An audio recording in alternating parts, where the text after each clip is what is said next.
রিটসটা এইভাবে বোঝা যেতে পারে যেরকম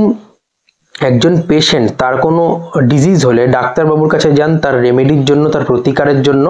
এবং ডাক্তারবাবু তার ডায়াগনোসিসের পর তাকে একটা মেডিসিন প্রেসক্রাইব করেন।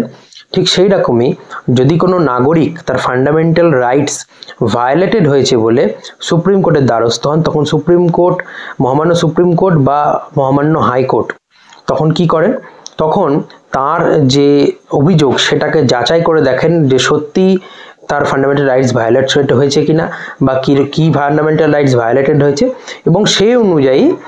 তাকে কিন্তু কনস্টিটিউশনাল রেমেডিস প্রদান করে থাকেন বা রিট জারি করে থাকেন। তো এই হচ্ছে রিটের কনসেপ্ট। অ্যাকচুয়ালি ফান্ডামেন্টাল রাইটসগুলো যে আমাদের কনস্টিটিউশনে দেওয়া হয়েছে সেগুলোকে তো প্রোটেকশন দিতে হবে, সেগুলোকে তো সুনিশ্চিত করতে হবে, সেগুলো ভায়োলেট করলে তো নেসেসারি স্টেপস নিতে হবে, সেগুলোই রিটসের মাধ্যমে নেওয়া হয়ে থাকে এবং নিয়ে থাকেন সুপ্রিম কোর্ট, মহামান্য সুপ্রিম কোর্ট নিয়ে থাকেন আর্টিকেল 32 এর মাধ্যমে, এবং হাইকোর্ট নিয়ে থাকেন 226 এর মাধ্যমে।